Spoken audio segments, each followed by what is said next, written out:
All right, guys, good morning. This is Tuesday, July 27th, round 2. I just finished talking to Carl and Kathy and explained to them that I went to upload a 10-minute long video that wasn't recording. So that was fun. Anyway, so let's try this again. Today we're going to start with 8 minutes of cardio. We're going to do 8 minutes every day this week. That 8 minutes of cardio is not meant to be high intensity, it's meant to be low intensity. For example, it should be difficult enough that your breathing is elevated, but not so difficult that you couldn't carry on a conversation or answer some questions. If we were slow jogging next to each other or fast walking, could we swap stories while we moved through? You shouldn't be able to just talk 90 miles an hour the whole time. You should be a little too winded for that, but it shouldn't be so intense you can't talk at all. So anyway, that's your 8 minutes of cardio today. Then you're going to do a 30-second pec stretch and 10 reps of the inchworm. So let me show you pec stretch.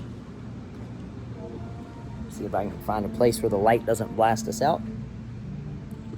This is where I messed up the last video. All right, so what you're gonna do, put your hand up against the wall, and you wanna make sure that your armpit is rotated up. Tighten your abs up, and then turn your body away. So as you turn your body away, you're gonna feel a stretch that goes through pec minor, maybe pec major, maybe even a little bit of bicep tendon, but you're gonna turn your body away. Now we want this stretch to be light, just enough that you feel stretch, but not so much that it's intense. We don't want that stretch to be so intense that it's painful. Your body actually won't gain mobility that way. Your body will only get better if you can just barely put stretch on it enough that it feels safe enough to relax. If that stretch is so intense you couldn't hold it for minutes, it's too intense and your body will tense up in order to protect itself from tearing, which isn't gonna happen, but that's what your body thinks is gonna happen. So you've got to stretch lightly for 30 seconds on one side, 30 seconds on the other. Then you're gonna do 10 inchworms.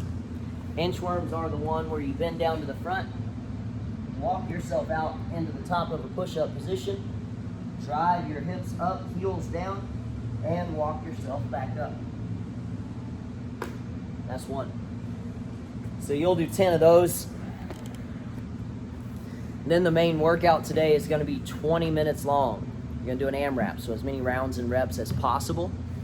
You're going to do 12 dumbbell squat curls, 12 up downs, and 12 leg bicycles. So let me show you those. The dumbbell squat, curl, and press is exactly what it sounds like. You're going to squat, stand up, curl, and press. Squat, stand up, curl, and press. So you're going to do 12 of those at about the same pace that I just did. Then you're going to do up downs, but we're going to do them slow motion. So you're going to go down until your hands are on the floor, step back, lower your hips into a plank position, step up, stand up. You'll do 12 of those as well. Then you've got leg bicycles. So this is kind of like bicycle crunch. You're gonna take your middle section of your abs, press your low back into the ground, hands on the floor next to your hips, and you're gonna reach out with one leg without letting your lower back come up. Then go to the other side, and back and forth. You're gonna repeat that for 12 reps. Once you're done, you start it over, and you'll go for 20 minutes. Today, I wanna talk a little bit about challenging yourself. I had a nice little conversation with Debbie and Yaku yesterday, and with Carl and Kathy this morning, and then my 5 a.m., 6 a.m. class this morning as well. If you don't know, I was in college, and my major was sports psychology, and one of the things we studied that's really important for y'all to understand is Maslow's hierarchy, and the way that works is, if you imagine a pyramid, that bottom level of the way we think is survival based, meaning I need food, I need safety, I need shelter. Once you've accomplished those things in your life, your brain moves up to a smaller level of the pyramid, the next little row.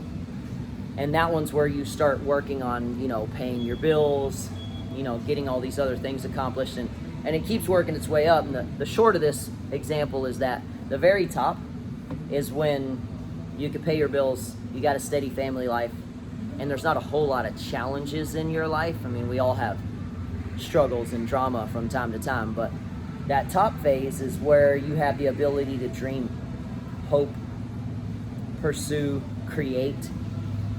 And when you get to that phase, it's really important that you keep yourself challenged, because if you're not challenged, you're going to start becoming complacent, bored, and possibly even depressed. Develop anxiety because you have too much free time in your brain. You're not trying to survive.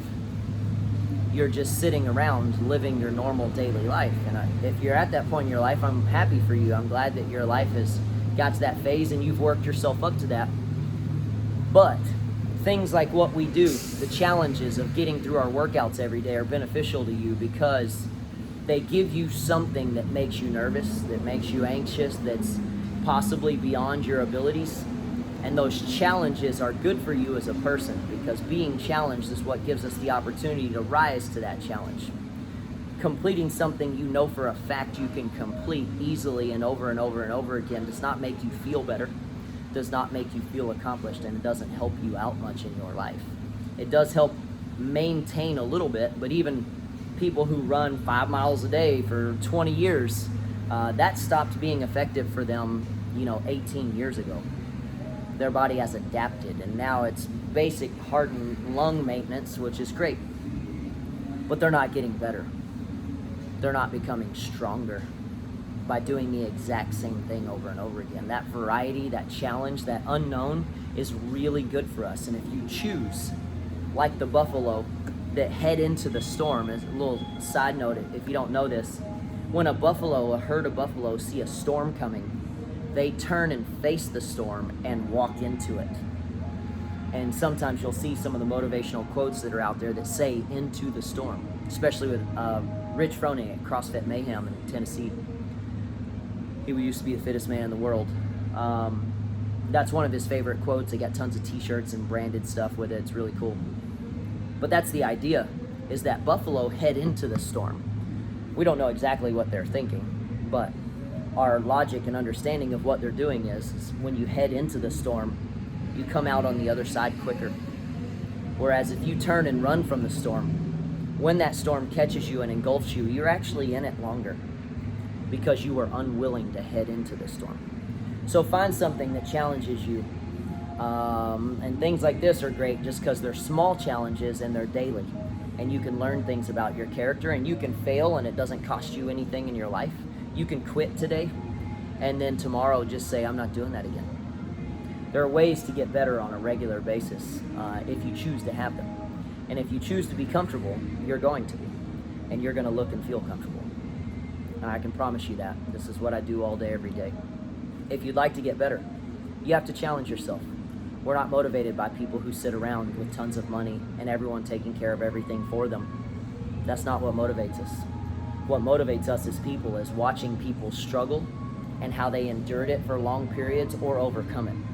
And that's actually what benefits you too. So I hope you guys take this to heart and have a good time. Enjoy your workout today. Get a little bit sweaty, and we'll see you on the next one.